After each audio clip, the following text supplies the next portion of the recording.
Welcome to a new episode from English Plus Podcast. Today's episode is about Collocations Intermediate, and that is the second episode in the series. In this episode, we will talk about everyday verbs, and we will focus on two verbs, make and do. But before we start the episode, let me remind you that you can find the transcript of the episode in a link I will leave in the description, and you will also find a link to Patreon, where you can take this link and support English Plus Podcast. And by supporting us, you will help us continue creating episodes for you and for everybody around the world. And you will get exclusive PDF practice worksheets with every single episode we release. Now, with that being said, let's start with today's episode, Collocations Intermediate 2, Everyday Verbs Make and Do. Now, let's start with make. Now, we will look at some examples. In these examples, we will see the common collocations we use with the verb make. Now, let's start with the very first example. The school can make arrangements for students with special needs. So, the first collocation is make arrangements.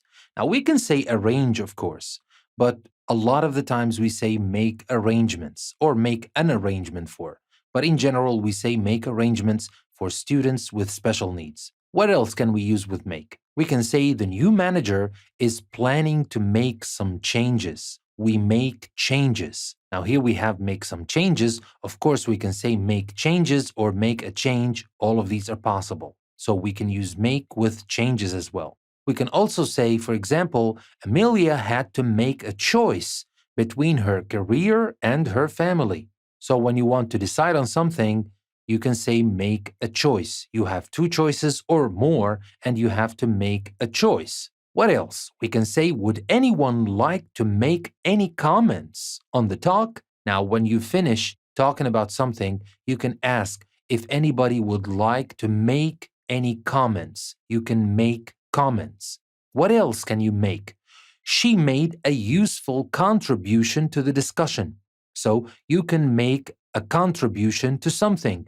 It could be to the discussion, it could be to some project, it could be to anything. You can make a contribution to something.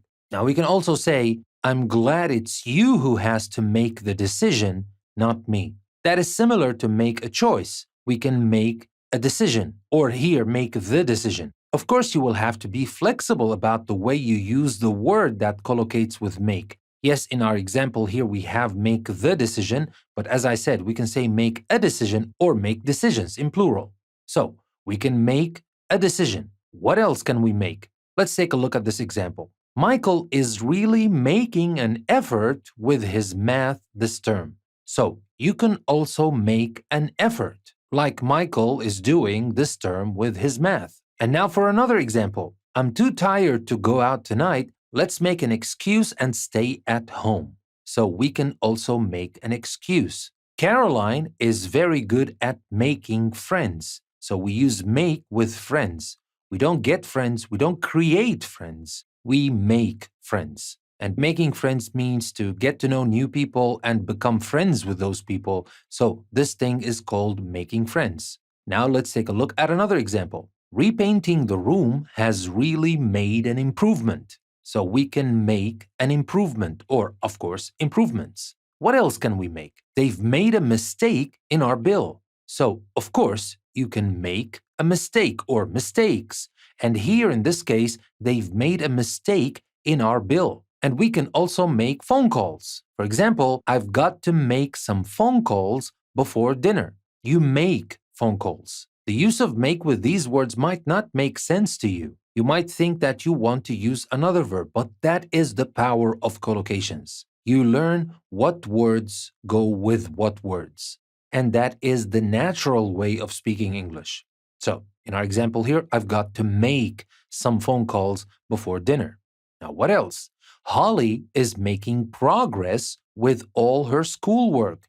So, you can also make progress. You can make progress with something, whatever that is. Here it's schoolwork, it could be at work or at something else. So, with all these collocations that we used with the very important and very common verb make, let's move on to talk about do. What can we do? Of course, you can do your best. For example, all that matters in the exam is to do your best. You can do your best. You don't make your best, you do your best. What else? You can do some damage, or something, of course, can do some damage. Like in this example, the storm did some damage to our roof. The storm did some damage. You can do damage. Not make, not create damage. You do damage. And you can do an experiment. For example, we are doing an experiment to test how the metal reacts with water. So we're doing an experiment, or we're doing experiments. We don't make experiments, we do them. We can also do exercises, whether it's sports or we're talking about some subject at school or at university. For example, we'll do some exercises practicing these collocations tomorrow. Well, I hope so. So do can also be used with exercises. What else can we use do with?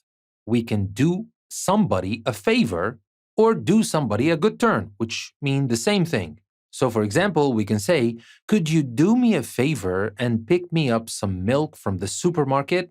Jess did me a good turn by lending me her car while mine was in the garage. Here, you can do a favor, or actually do somebody a favor, and we use that a lot. Could you do me a favor? And that's a very polite way to ask somebody to do something for you as a favor. You're not going to pay this person to do that. So, do me a favor. And the same thing, did me a good turn by lending me her car while mine was in the garage. So, we can do a favor or do a good turn. Do somebody a favor or do somebody a good turn. What else?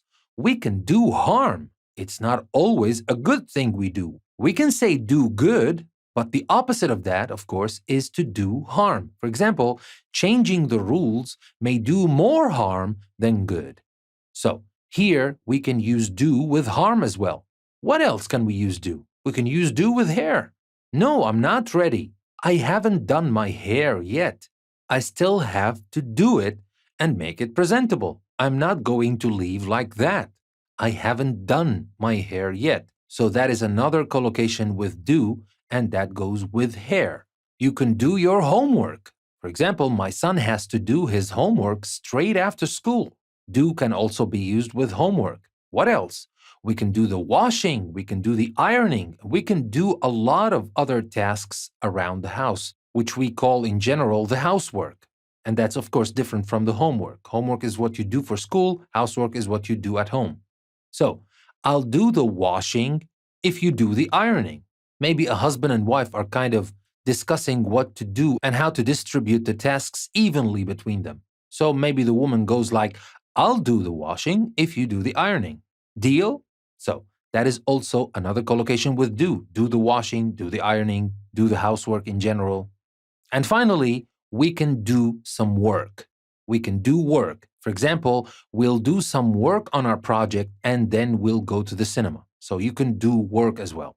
So, of course, we have a lot of other words we can use with do and make, and I'm sure you know some of these and you will come across a lot more, but these are some very common examples where we use make and do with a lot of other words. So here we talked about the common collocations for do and make, and next time we will talk about other common verbs.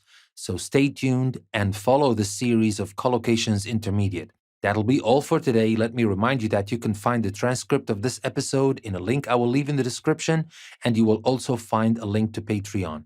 Please consider becoming a patron of the show because that will support us and that will help us create more episodes. And of course, you will get the great benefit of getting the PDF practice worksheet specially designed and custom made for every single episode we release. With that being said, this is your host, Danny. Thank you very much for listening to another episode from English Plus Podcast. I will see you next time.